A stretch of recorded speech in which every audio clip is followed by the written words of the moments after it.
Thinking about the cold, thinking about Antarctica, thinking about crime. What happens when there's a crime in Antarctica? What's up, smarty people? It's KeysDAN, RadioWhat.com, DJLittleRock.com. This is what makes you smarter. In 2018, news outlets around the world reported the story of a Russian scientific engineer, Sergei Savitsky, who was living at the remote Antarctic research base, Belangshawen Station on King George Island. Savitsky, 54, had apparently snapped and stabbed his colleague Oleg Belogazov, a 52-year-old welder, with a kitchen knife in the base's canteen. Chilean news outlet T13 reported that Belogazov was evacuated to the Magallanes Clinical Hospital, where he underwent surgery and was discharged 2 weeks later. According to Russian news agency Interfax, the incident was potentially fueled by tensions in a confined space. And not just a confined space, but a confined space in a frozen, inhospitable, inaccessible, and often very dark place from which there is literally no escape,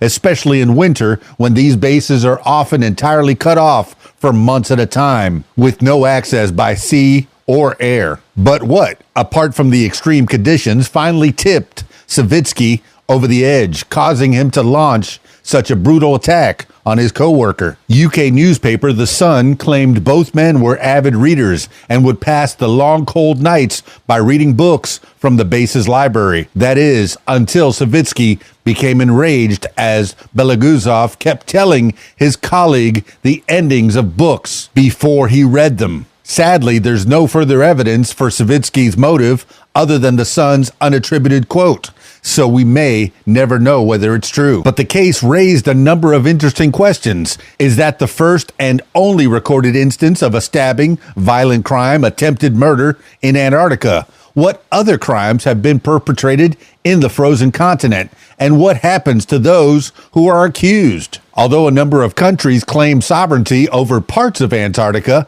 it isn't governed in the same way as the rest of the world. There is no police force, no judiciary, no prisons. Instead, under the 1959 Antarctic Treaty, anyone accused of a crime in Antarctica is subject to the laws of their own country.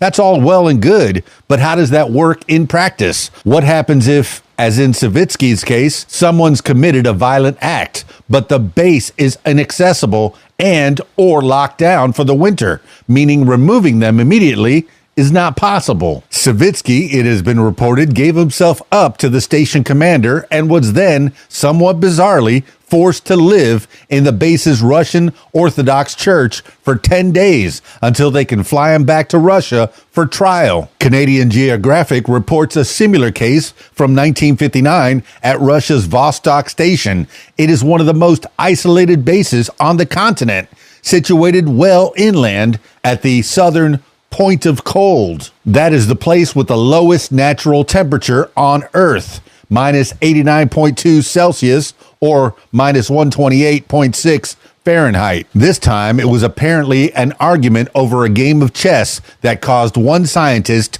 to murder a colleague, though other reports claim the victim survived. Canadian Geographic says chess was banned at all Russian Antarctic stations following the attack, which makes sense, but reports of violence aren't limited to Russian bases in the Antarctic. Associated Press recounts the tale of a fight that broke out between two cooks based at the American McMurdo Station in 1996. According to the report, one attacked the other with the claw end of a hammer and then injured a third cook who tried to intervene. Both victims required stitches but should recover fully, the base commander said at the time. This time, the attacker wasn't sent to live with a priest in the church, but was instead held in custody and watched around the clock until the arrival of 3 FBI agents sent to investigate, which is believed to be one of the very rare cases where law enforcement officers have been sent to the frozen continent. Investigators were also called in for the mysterious case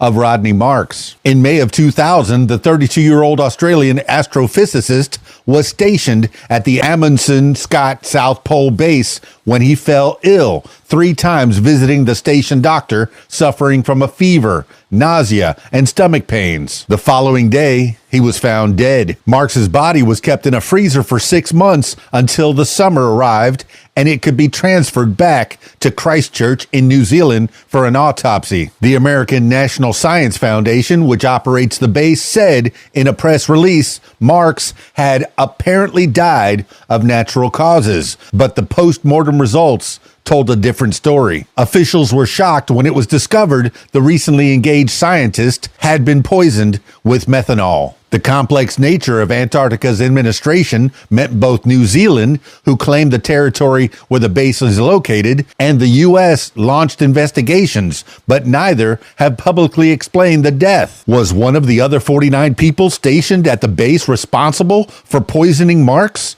Did someone literally get away with murder in the coldest of cold cases? We may never know. We do know what happened to the Argentine Antarctic base, the Almirante Brown Station, in 1984. Reportedly furious at being ordered to spend another winter at the base, the resident doctor ensured he and his colleagues would instead be taken home on the last ship of the season. How?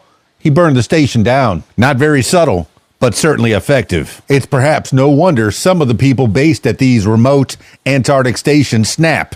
The cold, the loneliness, the isolation, the monotony of eating, sleeping, working, and living in the same place with the same people for month after month with no possibility of leaving would test the patience and tolerance of the most even-tempered person. Could you be sure you wouldn't crack and reach for the carving knife if your annoying coworker kept revealing the endings to the books you were reading, or cheated at chess every day for months on end? Or maybe you'd do anything, even setting fire to your own base, to avoid having to endure another dark, cold, and claustrophobic polar winter. Antarctica is a fascinating place, remote, vast, frozen, deserted, almost, but there are people there, and wherever there are people, there is crime. Stick around for more. It's KeysDAN, RadioWhat.com, DJLittleRock.com. This is what makes you smarter.